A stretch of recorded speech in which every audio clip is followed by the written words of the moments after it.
CBN की प्रस्तुति और आप देख रहे हैं एक नई जिंदगी।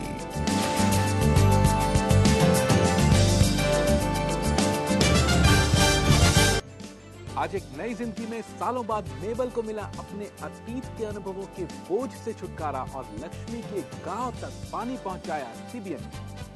असतो मा सद्गमय तमसो मा ज्योतिर्गमय मृत्योर्मा अमृतंगमय। मम भारत जयते जयते जयते जयते जयते मम भारत जयते। God is a good God dear friends. मैं हूं प्रशांत, आपका होस्ट। नमस्कार दोस्तों, मैं हूं नीतू और हम दोनों आपका स्वागत करते हैं एक नई जिंदगी में। दोस्तों, हमारे जीवन में अक्सर अनुभव आते हैं। कुछ अच्छे अनुभव होते हैं, कुछ खराब अनुभव होते हैं। अच्छे अनुभवों को हम ज्यादा देर तक अपने साथ रखते नहीं है, हम उन्हें बहुत जल्दी भूल जाते हैं। लेकिन जो बुरे अनुभव होते हैं उनकी छाप हमारी जिंदगी पे लंबे समय तक रहती है। ये कुछ भी हो सकते हैं। हॉस्टल में रैगिंग का अनुभव, पारिवारिक लड़ाई, कलह, मारपीट या आपके रिश्ते के टूटने का अनुभव। ये सब बातें हम जिंदगी भर याद रखते हैं। हमारे अंदर कड़वाहट इन सब बातों की वजह से भरती चली जाती है। और अक्सर देखा गया है कि ये सब अनुभवों से जूझते हुए इंसान बहुत ही बिटर हो जाता है, निराश हो जाता है। आज हम आपको मिलाने जा रहे हैं मैपल फर्नांडिस से। मैपल ने बचपन से ही अपने घर में कलेश देखा, प्रॉब्लम्स देखी, लड़ाई झगड़े देखे और इसी वजह से वो अपने जीवन से बहुत निराश हो गई। उन्हें ऐसा लगा कि उनके जीवन में और शायद कुछ भी नहीं बचा। लेकिन कोई ऐसा था, किसी ने उसकी मदद की और उसने इन सब चीजों के ऊपर विजय प्राप्त की। देखना चाहते हैं, मिलना चाहते हैं? आइए चल के देखते हैं। मैं आजाद ख्याल की थी और वो मुझे रोक नहीं सकते थे। वो मेरी आत्मा को रोक नहीं सकते थे। मुझे लगता है कि यही उन्हें बहुत ज्यादा परेशान करता होगा। आपको पता है कि मैं अंदर से बहुत मजबूत थी। बड़े होते हुए मेबल फर्नांडिस और उनके पिता का मुश्किल से ही आमना सामना होता। लड़ाई झगड़े अक्सर हुआ करते और बहुत सारी कड़वी बातें एक दूसरे से कही जाती। वो घमंड से भरी बातें किया करते, कुछ ऐसी बातें, यहाँ तक कि उनकी बातें हद से बाहर की होती। मैं बहुत दोस्ताना स्वभाव की व्यक्ति हूँ। वो कहा करते कि मैं एक फ्लर्ट हूँ। इन सब बातों से मुझे बहुत दुख हुआ करता। युवावस्था में पहुंचने के बाद मेबल अपने पिता के निरंकुश स्वभाव की वजह से खुद को बंधा हुआ महसूस करती। वो नहीं चाहते थे कि मैं डॉक्टर बनूं। वो नहीं चाहते थे कि मैं नर्स बनूं। सचमुच मुझे पता नहीं था कि वो मेरे लिए क्या चाहते थे। मुझे लगता है कि वो नहीं चाहते थे कि मैं कुछ ऐसा खास काम करूं जो मुझे और ज्यादा आत्मनिर्भर बना दे। मुझे लगता है कि वो ऐसा सोचते थे बाकी सभी गोवा की लड़कियों की तरह मेरी शादी जल्दी से हो जाए और वो मुझे मेरे पति को सौंप दे। मेबल फर्नांडिस ने कम उम्र में ही शादी कर ली, लेकिन ना तो अपने पिता के पसंद के लड़के से, ना ही उनकी मर्जी से। 18 साल की उम्र में मैं अपने पति से मिली। फिर 21 साल की होने तक हमने 3 साल इंतजार किया, क्योंकि शादी के लिए मेरे माता पिता की अनुमति नहीं थी। इसलिए वो एक और विद्रोही कदम था। और फिर उसके बाद मेरे पिता ने फैसला किया कि उनका मेरे साथ कोई लेना देना नहीं होगा।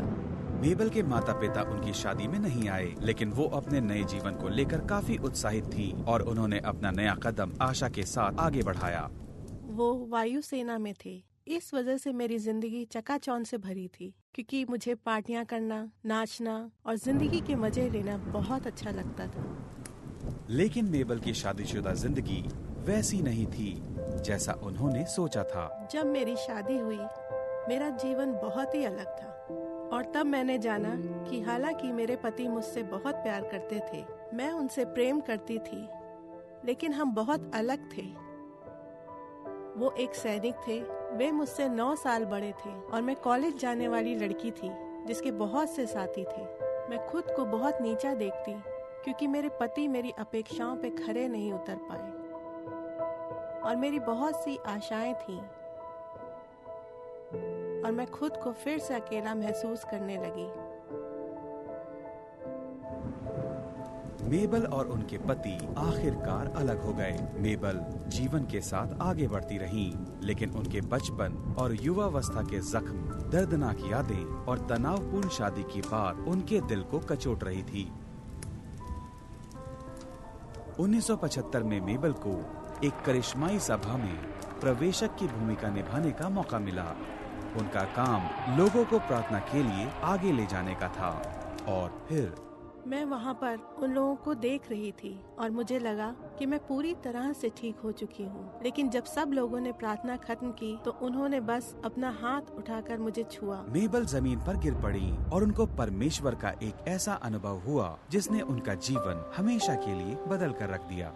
मैं अपने ऊपर आई उस खूबसूरत श्वेत ज्योत को देख सकती थी और मुझे नहीं लगता कि मैं आंसुओं में भीगी थी।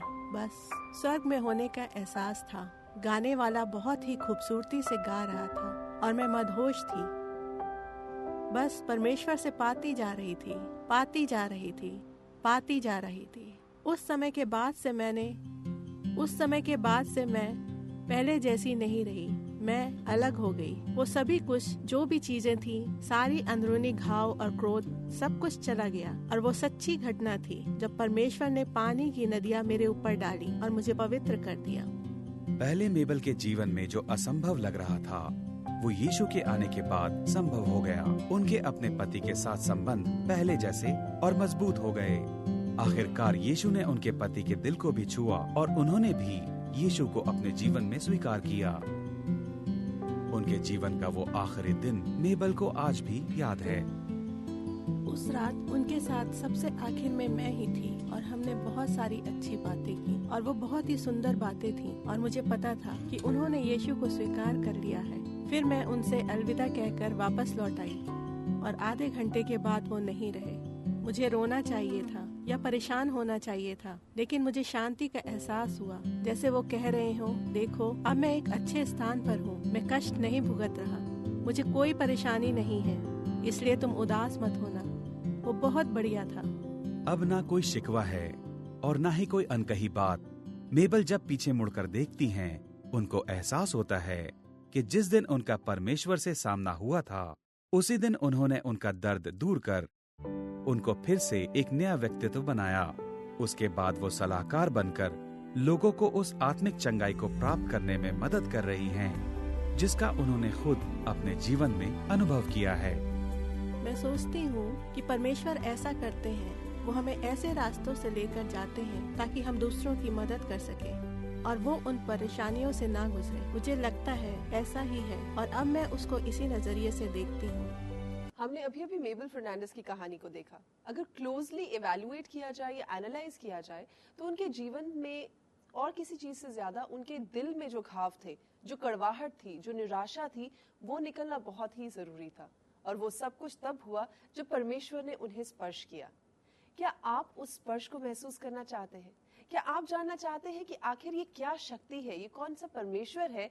जब वो आपको छूता है तो आपके जीवन के पुराने जितने भी कड़वे अनुभव हैं, उनसे आपको निजात मिल जाती है।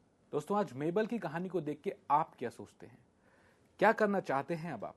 क्या आप इसी कड़वाहट भरे जीवन में रहना चाहते हैं या आप भी अपने जीवन को बदलना चाहते हैं? जवाब तो आपका हाँ होगा। क्या आज आप अपना जीवन प्रभु यीशु मसीह को सरेंडर करेंगे? मैं उन लोगों से भी बात कर रहा हूं जो प्रभु यीशु मसीह को जानते हैं, उन पर विश्वास करते हैं। क्या अपने जीवन की इस कड़वाहट को दूर करने के लिए आप एक चुनाव को करेंगे कि अपना जीवन पूरी तरह से यीशु मसीह के सुपुत्र करें? किसकी साइड खड़े हैं आज आप, उस कड़वाहट की या परमेश्वर की? चुनाव आपको करना है। अगर आप चुनते हैं यीशु मसीह तो मेरे पीछे इस प्रार्थना को करें। आइए आंखों को बंद करें, मेरे पीछे दोहराइए। प्रभु यीशु मसीह, मैं विश्वास करता हूँ कि आप परमेश्वर के पुत्र हैं और आप में सामर्थ है मेरे जीवन की कड़वाहट को दूर करने की। प्रभु यीशु मसीह, मैं प्रार्थना करता हूँ मेरे जीवन में आ जाएं। मैं अपना जीवन आपके हाथों में सौंपता हूँ। प्रभु यीशु मसीह, मेरे पापों से मुझे आज़ादी दें, क्योंकि आपने पापों के लिए जान क्रूस पे दी। प्रभु, अपनी सारी कड़वाहट मैं क्रूस पे डालता हूँ। जिंदगी भर आपके पीछे चलूंगा और आपकी आज्ञा को मानूंगा। धन्यवाद प्रभु।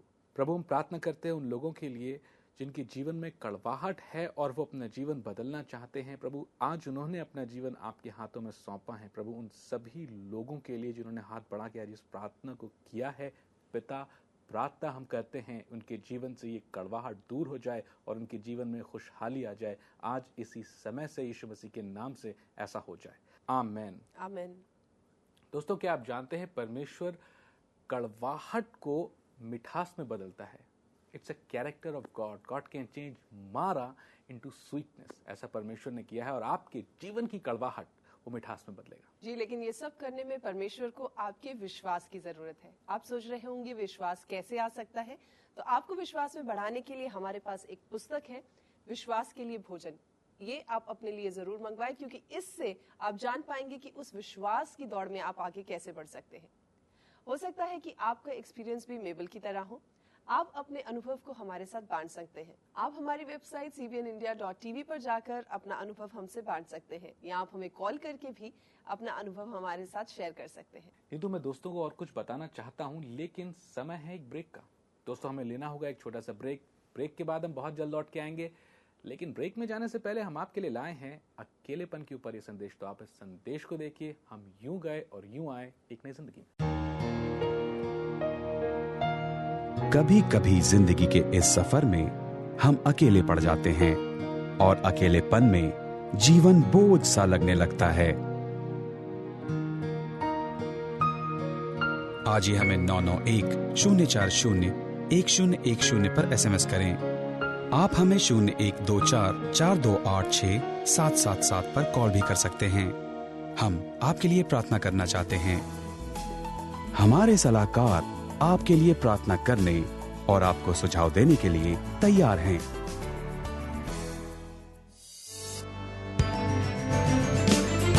ब्रेक के बाद देखेंगे लक्ष्मी का अपने गांव में पानी पहुंचाने का सपना पूरा किया।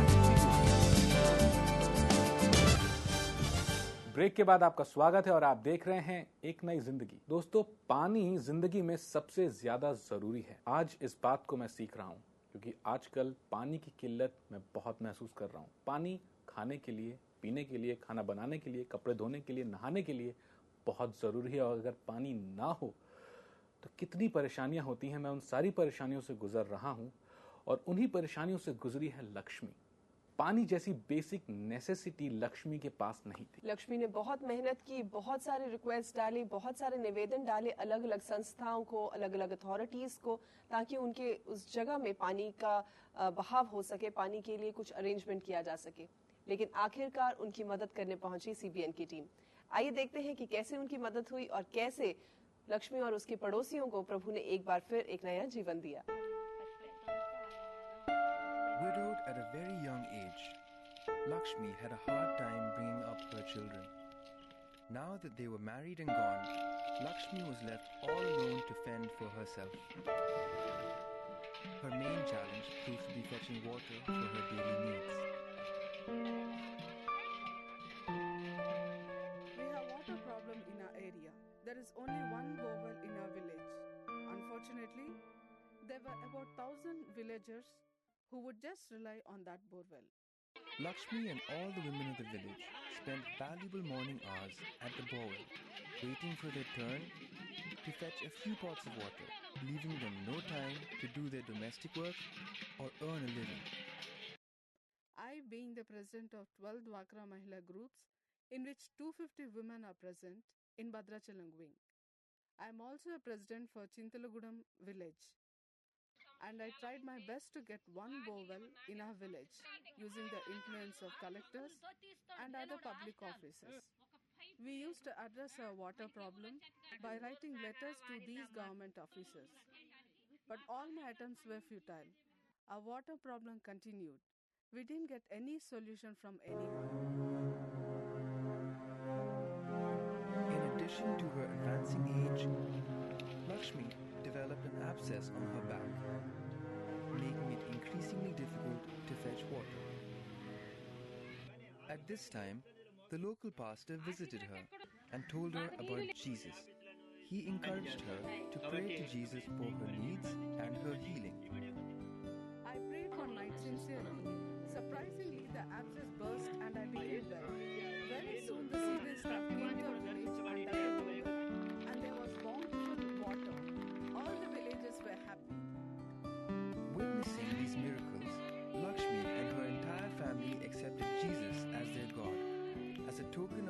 gratitude, she presented a piece of land for the pastor to build a church. All my family members and villages were saved. Now we all are in one fellowship and in prayers and growing spiritually. We even built our own church. Thanks to Operation Blessing. दोस्तों, हमने देखा अभी CBN की team ने कैसे लक्ष्मी की पानी की समस्या को दूर किया। सीबीएन की टीम ऐसे कई लोगों की मदद करती है। आइए चल के देखते हैं उन सब कामों में से कुछ की एक झलक।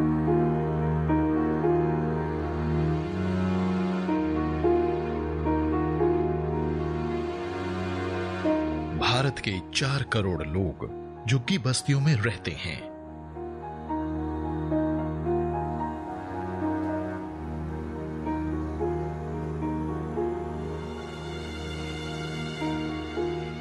यहां 50 लाख छोटी उम्र के बच्चे हैं। जरूरत बहुत विशाल है। रहन सहन की स्थितियां बदतर हैं। पीने का पानी अस्वच्छ और प्रदूषित है। विश्व स्वास्थ्य संगठन का अनुमान है कि लगभग 7 लाख भारतीय हर वर्ष डायरिया के कारण मर जाते हैं। लेकिन गरीबी को खत्म करना संभव है यदि आप जीवन बदलने में मदद के लिए सीबीएन फाउंडेशन के साथ साझीदार बने। प्रतिक्रिया आसान है। हमसे सीबीएन फाउंडेशन में संपर्क करें और आज ही हमारे साझीदार बने। हम आपको बताना चाहते हैं और एनकरेज करना चाहते हैं कि अगर आप चाहें तो आप भी हमारे साथ जुड़कर कोई ना कोई प्रोजेक्ट स्पॉन्सर कर सकते हैं। आप कहीं बोरवेल लगवा सकते हैं, कहीं अनाज बांट सकते हैं या कहीं बच्चों को पढ़ाई का सामान दे सकते हैं। और इसके लिए करना क्या है, आप अपना फोन उठाइए, आपकी टेलीविजन स्क्रीन पर दिए हुए नंबर पे आप हमें कॉल कीजिए और संपर्क करके आप जानिए कि आप इस सहभागिता में आगे कैसे बढ़ सकते हैं। अगर आप अपना अनुदान हमें भेजना चाहें तो चेक या डीडी सीबीएन फाउंडेशन के नाम पर आप हमें इस पते पर भेज सकते हैं।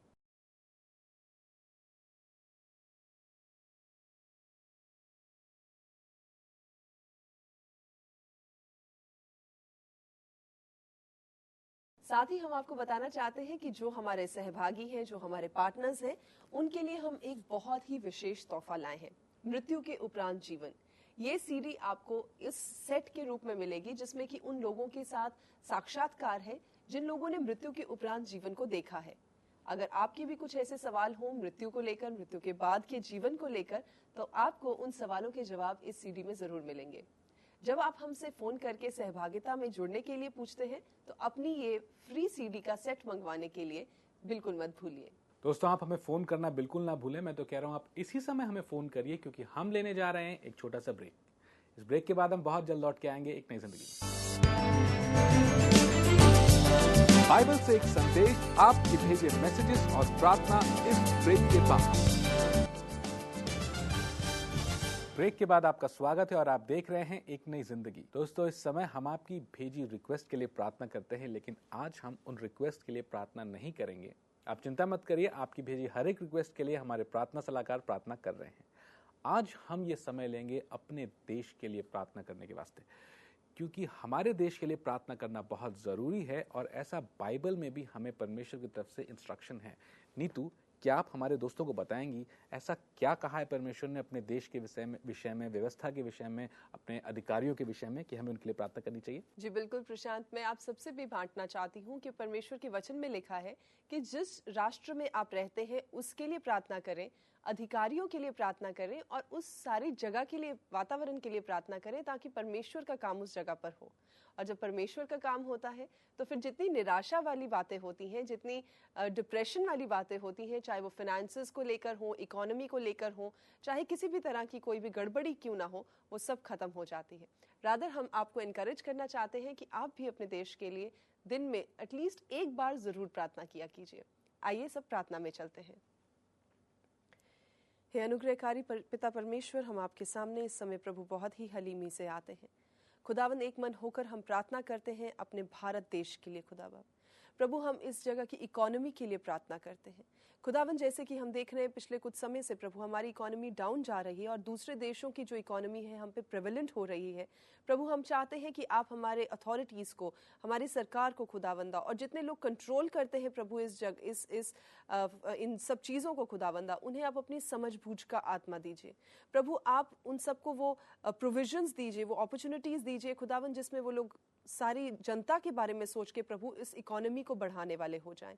हर तरह की गलत बात जो इंडिया के खिलाफ कही गई है, इंडियंस के खिलाफ कही गई है, उसे हम खुदावंद यीशु मसीह के नाम से कैंसिल करते हैं। और प्रभु आपकी प्रॉस्पेरिटी खुदावंद हम इस देश में मांग लेते हैं, क्योंकि प्रभु जैसी आपकी इच्छा स्वर्ग में पूरी होती है वैसे ही भारत में भी हो, जिसमें प्रभु सब जन प्रॉस्पर हो खुदावंद, और किसी भी तरह की कोई घटी या कमी ना रह जाए। धन्यवाद करते हैं प्रभु कि आप हमारी प्रार्थनाएं सुनते हैं और उसका उत्तर देते हैं। यीशु मसीहा के नाम से मांगते हैं, आमेन। आमेन। दोस्तों, अगर आपसे कोई पूछे कि प्रेयर क्या होती है, प्रेयर का मतलब होता है कि परमेश्वर के साथ कम्युनिकेशन। हम सिर्फ बोलते रहे उसका कोई फायदा नहीं है, but it is equally important to hear from the Lord also. So उसको आप कैसे सुन सकते हैं? जब आप परमेश्वर के वचन को पढ़ते हैं, जब परमेश्वर के बारे में पढ़ते हैं और परमेश्वर आपसे क्या कहना चाहता है वो सुनते हैं। अगर आप इसी परमेश्वर के बारे में और जानना चाहते हैं, परमेश्वर लोगों के जीवन में क्या क्या कार्य करना है वो कर रहा है वो जानना चाहते हैं, तो आप हमसे एक नई जिंदगी का न्यूज़लेटर मंगवा सकते हैं। ये हिंदी और इंग्लिश में आपके लिए अवेलेबल है। हिंदी में पाने के लिए NH, इंग्लिश में पाने के लिए NE टाइप करके अपने नाम और पूरे पते के साथ हमें 099-1040-1010 पर भेज दें। दोस्तों, परमेश्वर हमारे जीवन के बुरे अनुभव को बदल के अच्छे अनुभव हमें जिंदगी में दे सकते हैं। बुरी बातें चली जाएंगी, अच्छी बातें आएंगी। बाइबल इस विषय में क्या कहती है, आइए देखते हैं। योएल की पुस्तक उसका 2 अध्याय और 25वां पद, जिन वर्षों की उपज अब्रे नामक टिड्डियों और येलेक और हासील ने और गाजाम नामक टिड्डियों ने, अर्थात मेरे बड़े दल ने, जिसको मैंने तुम्हारे बीच भेजा, खा ली थी, मैं उसकी हानि तुमको भर दूंगा। परमेश्वर यहाँ पे ये कह रहे हैं कि जो आपका पुराना अनुभव है, जो हानि टिड्डियों के द्वारा हुई इजरायलियों को, वो परमेश्वर भर देंगे। तो आपके जीवन में भी जो हानि हुई है वो परमेश्वर जरूर भर देंगे। जी हाँ, हम परमेश्वर के इस वचन को हाँ और आमीन के साथ अपने जीवन में एक्सेप्ट करते हैं। आज हमने देखा कैसे मेबल फर्नांडिस के जीवन में परमेश्वर ने अद्भुत काम किया, कैसे लक्ष्मी के जीवन में, उसके पड़ोसियों के जीवन में परमेश्वर ने एक अद्भुत काम किया। अगर आप चाहते हैं कि परमेश्वर आपके जीवन में भी अद्भुत काम करे और आप परमेश्वर में आगे बढ़ना चाहते हैं, तो हमें जल्द ही संपर्क कीजिए। हम आपके इस राह में आपके साथ जुड़ना चाहते हैं। दोस्तों, आपसे बात करना हमें इतना अच्छा लगता है, खासकर मुझे, कि मैं घड़ी पहन के ही नहीं आया ताकि मुझे टाइम का अंदाजा ना हो कि हमें जाना है। लेकिन वक्त तो वक्त है, वक्त की सुननी पड़ती है। अब वक्त है हमारे जाने का। हम आपसे फिर मिलेंगे इसी समय, इसी चैनल पर। तब तक के लिए God bless you. God bless you all.